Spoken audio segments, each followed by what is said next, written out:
the outskirts of town, where the fields stretch far and the sun goes down. Riding in trucks with the windows down low, low, blasting our music on the old radio. Friday nights at the honky-tonk bar, shooting pool, playing songs on guitar. Living for the weekend, chasing the stars, in a world where nothing's too far.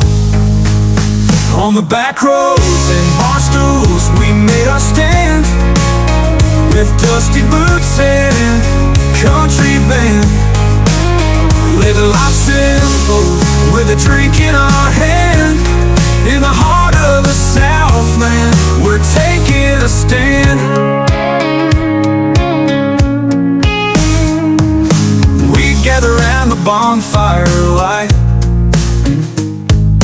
telling tall tales till the morning light, dancing in the dirt, two-stepping in time, to the rhythm of love and a sweet moonshine. Every heartache and every joy captured in the songs of a country boy.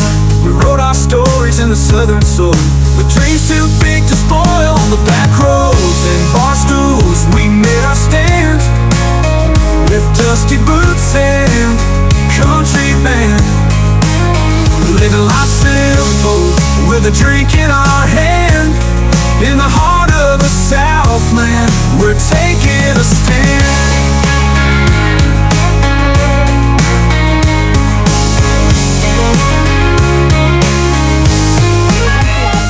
Today, Panginoon, as a chance to travel. Lord, I pray for travel ni Juby and Hias, Panginoon. Gabayan niyo po sila.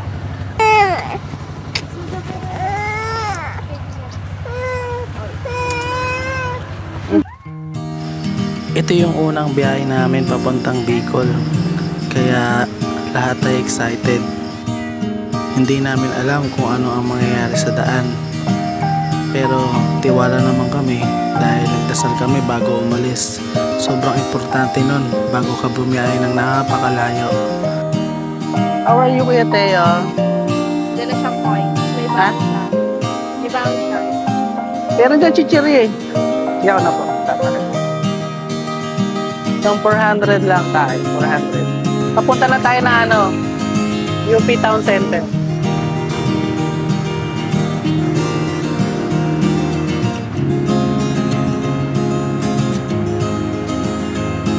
Gusto ko kasing ma-experience niya yung biyahe.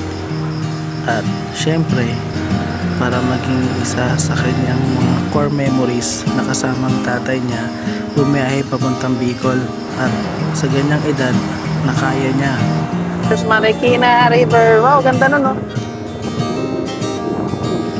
Umalis kami ng bahay sa Valenzuela ng 6 AM. At dito kami pinadaan sa parting Antipolo. Okay. Ayun, Antipolo na, Jel. Pa-Antipolo.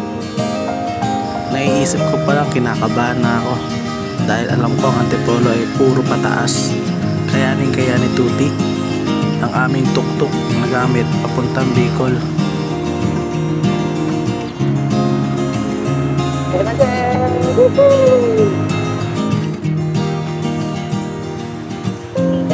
Kaya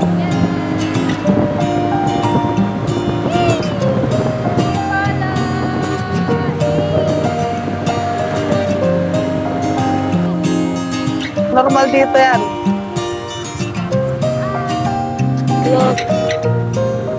Ginagawa nilang pangpasada yung Oh. Yun lang ba yung kulay? 4? Ano lang eh, white, blue, green, yellow. May yellow? Oo, meron. Tingnan natin kung makakita tayo ng Red. yellow. Ayun, may red. Ayun, red. Yan, red. Yellow ang bihira. Yellow siguro. ang... Ayun, may todo ng mga bajaj. Todo. Hindi ka dito others. Grabe, pag nakakita ako ng yellow. Simbahan? Simbahan to? Yan, tatayong Antipolo Cathedral. Ah! Yan. Antipolo Cathedral. Narating na natin ang Antipolo Cathedral.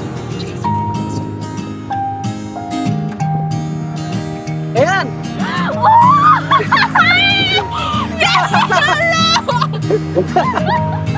Oh, Power Ranger! Power Ranger na sila.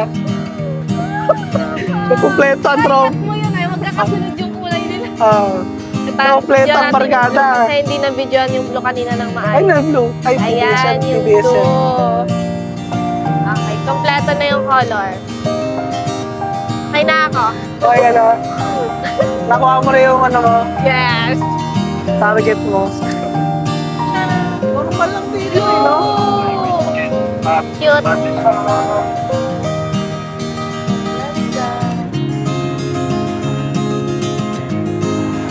Hindi kasi pangkaraniwan yan dito sa Valenzuela ang makakita ng maraming tuktok. Kaya gano'n na lang kami kasaya. Oh! Mateo! It's very high, oh! You see? At nararamdaman ko na nga yung pataas at pababa na paikot-ikot.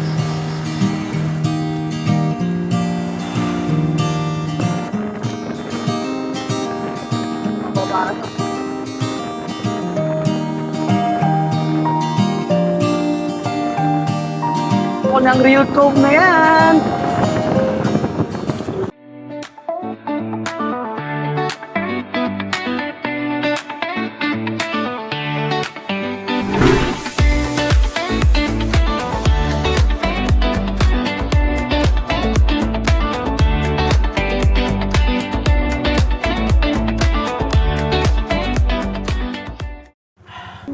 Pagkababa nga namin ay minadaanan kaming isang tindahan ng buko at paborito yun ni Teo kaya bumili kami.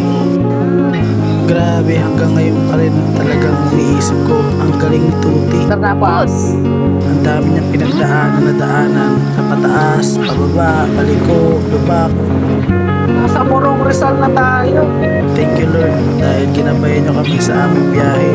Alam namin ikaw yung nandyan na ginagabayan kami para maiwas sa mga kapahamakan.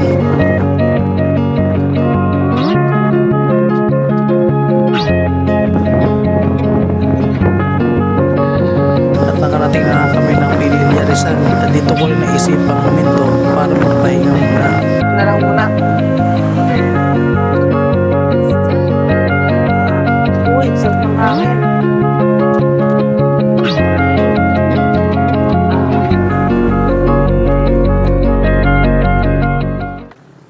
Nandito kami sa Pililya.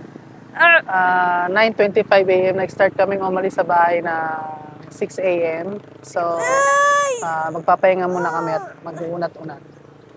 Sleepers, come here. Ito yung pagod na masaya dahil kasama ko yung anak ko sa bayaheng ito. At ito yung time na makapag-create kami ng aming core memories magkasama. Ciao, saba muna. Akin na, tara dito. Yeah. Wait. Let's go. Ito yung mga gamit namin, no? Let's go na. Dali. No. Let's go na. Yan ang mga gamit namin. Gamit ni Angel, stroller. Let's go. Yan, Wait lang. gamit ko, Baba. bola ni Teo. Don't, huwag mo siya hilahin. Yes. No, kasi masasakal siya. Ito yung mga pagkain namin. Yan. Tubigan. Yan. Dinala ko na rin yung kukuha ni Chubbs.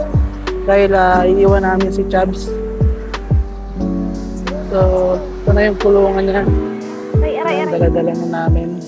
Come here, Chabs. And dito yung camping gear. I will Yan, get her. yung camping gear kami dyan Doon dala. lang ito. So, pahinga muna kami dito sa Pililya. Chabs, come here. Yan. Kaya Teo. Say hi kay Teo. Hi.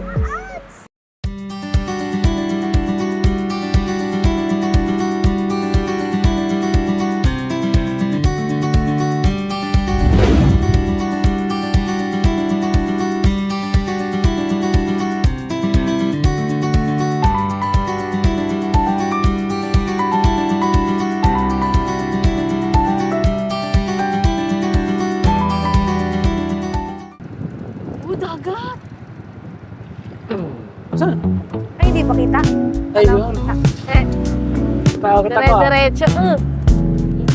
Marin. Ito, Chel, oh. Video mo nga dito, Chel. Yan. Mapita. Ito yung daanan. Napaikot-ikot. Ito, start na naman tayo sa mga daang paikot-ikot or paliko-liko. At tanghali na rin. Kaya naghahanap na rin ako ng spot para makahinto at para makakain na rin kami. Dahil lahat kami gutom na sa haba ng biyahe. Hirap kasi maghanap sa parting ito ng mga spot na mapuno at wala gaanong tao. 12:35 PM at kami nakahanap na ng magandang spot. Kaya dito na rin kami kumain at nagpalipas ng ilang oras para magpahinga.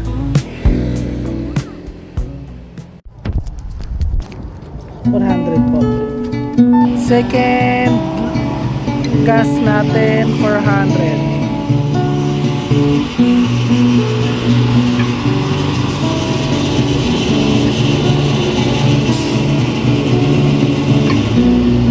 Ha. Keteo.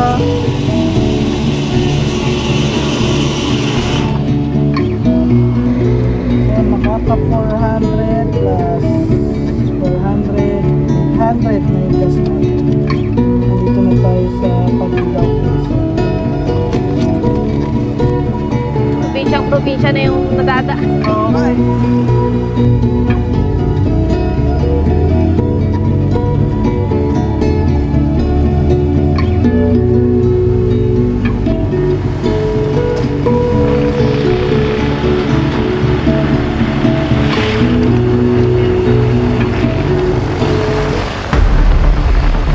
Sige, kayanin, duty.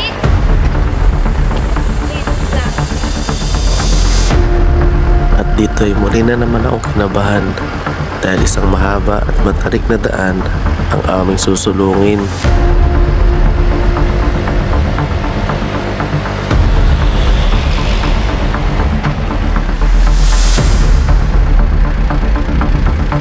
Primera at segunda lang ang solusyon para makaakyat sa ganitong matarik na daan.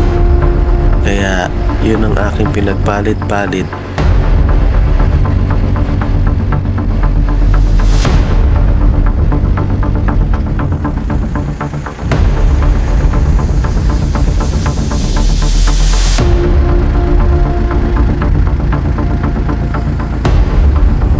Bandang kalagitnaan niya at pabagal ng pabagal ang aming andar.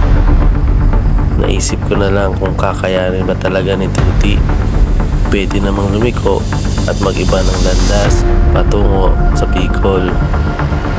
Pero sige, tuloy lang dahil malapit na at nararamdaman ko na kaya naman ni Tuti. Kaya ito, patuloy pa rin ang aming pag-angat.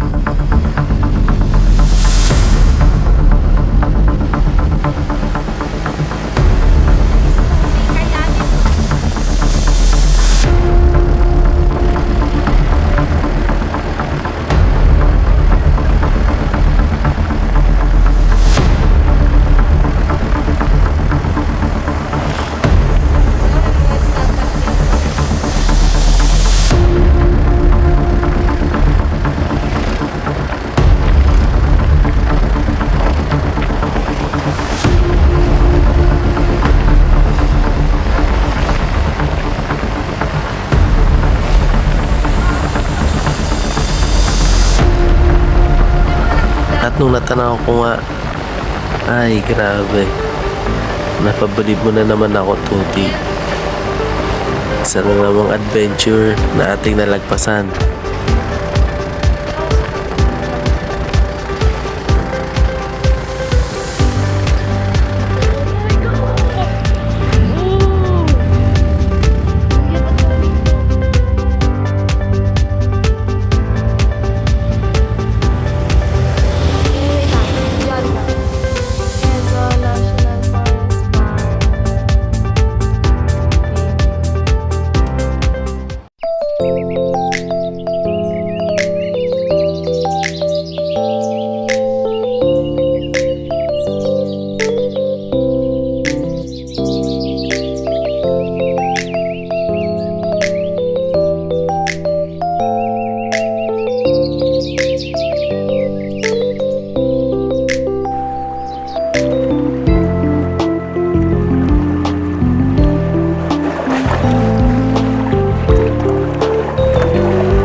So,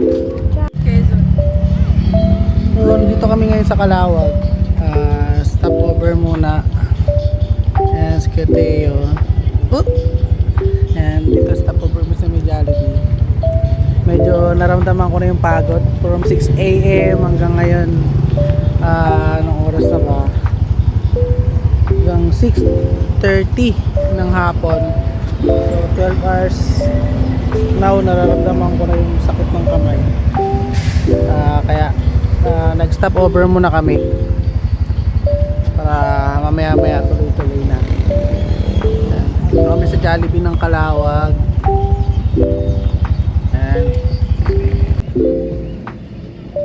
Ito nga yung way na medyo malayo papuntang Bicol dahil ito yung binigay ni Google Map at hanap naman namin ay adventure kaya okay lang.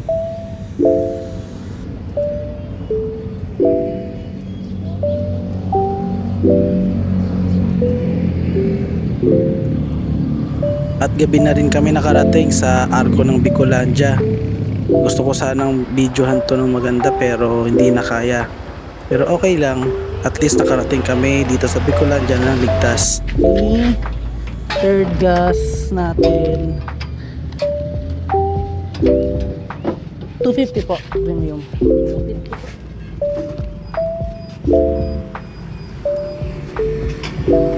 And third gas namin is 250. Ito na, nakalagpas na kami sa Bicolandia. After nga nito ay dumiretso na kami ng Kamalig Albay para magpalipas ng gabi. At doon na rin mag-camp.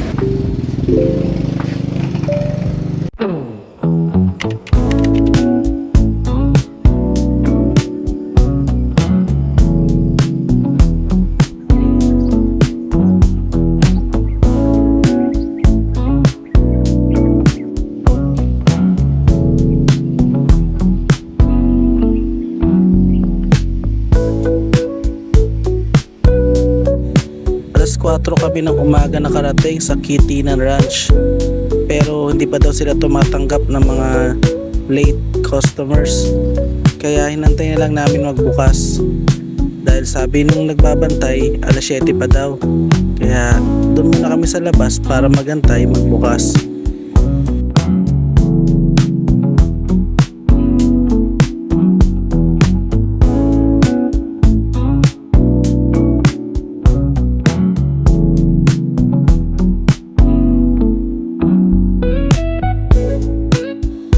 At after nga natin makapasok ay nag-assemble na rin tayo or nag-set up ng ating camping tent.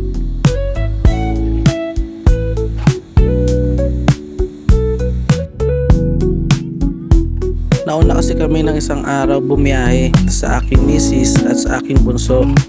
Gawa ng sila ay eroplano at sandali lang ang biyahe. Malapit lang kasi to sa Bicol Airport sa may bandang Daraga. Kaya dito na rin kami nagpahinga at nag-charge at naligo bago bumiyahe ulit. At syempre para ma-experience na rin namin yung pagka-camp. Matagal na rin kasi namin gustong mag-camp. Kaya eto, ini-experience namin at napaka-solid ng place dahil nasa harap kami ng Mayon Volcano at parang inarkilan namin yung place dahil sa ganitong oras ay kami lang ang natira kaya nasolo namin.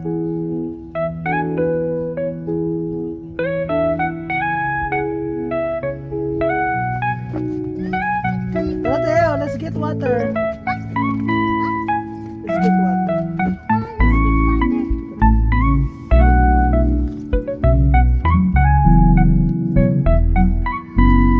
Dito na rin kami manananghalian bago kami pumunta sa airport at sunduin ang aking misis at ang aking bunso. Dahil alas 2 pa naman ang biyahe nila at mga bandang alas 3 ng hapon sila makakarating. Kaya medyo na-enjoy pa rin namin yung place. Actually hindi medyo. Enjoy na enjoy namin yung place. Dahil ito ba naman yung bubungad sa'yo at nakapag-set up ka ng first ever camp nyo.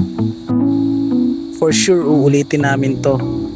Hindi lang rito matatapos ang aming camping experience dahil marami pa kaming gustong puntahan. Tayo dito. Dito tayo dito. At syempre ramdam na ramdam ko yung anak ko na sobrang saya dahil napakalawak ng kanyang tatakbuhan at gustong gusto nga niyang puntahan yung playground na nakita niya sa malayo. Kasama rin pala ito sa loob ng Quintinan Ranch. Di ko lang alam yung kinakanta niya pero deep inside alam ko masaya siya. Go down!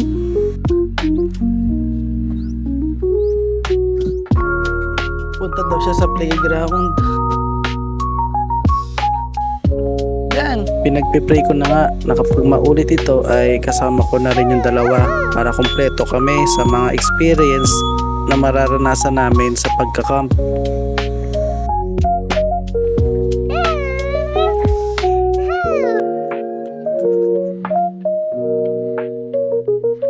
Wait lang.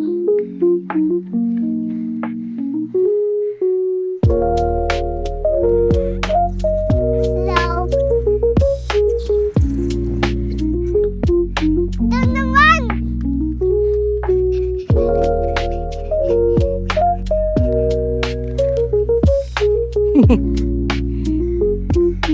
Ganyan ba yan? Yes.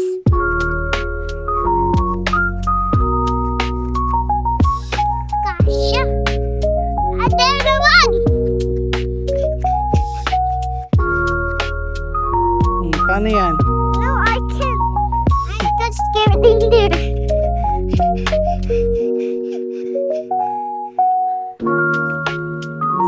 Ayun na. Yan, dito. Other side.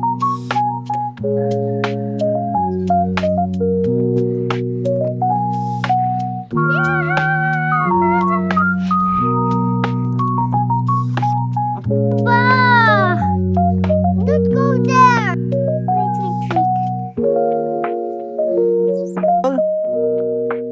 Careful. Slowly. We're almost Slowly. there! Sige, slowly lang. Slowly. Slowly. Slowly.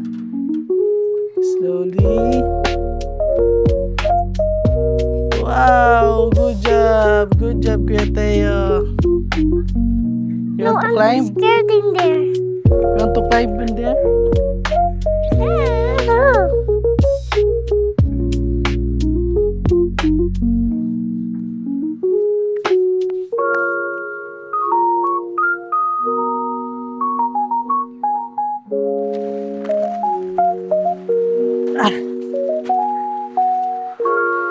It's raining. Go!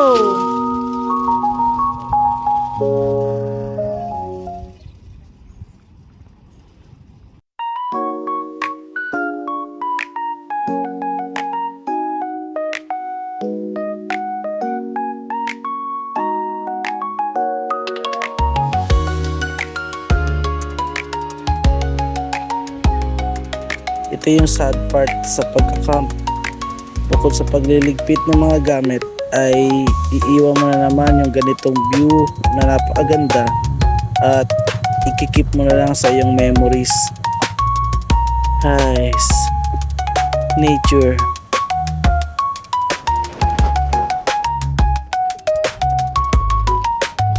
Kailangan na rin namin kasing sunduin yung dalawa para sama-sama kaming dumiretso sa Sorsogon.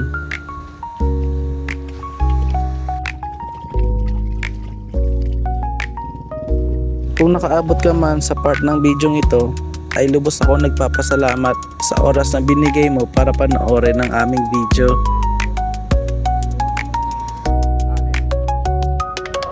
I hope and pray na samahan niyo ulit kami sa aming susunod na biyahe at sa aming pangalawang camping kasama ang aking buong pamilya. Maraming salamat sa inyong lahat.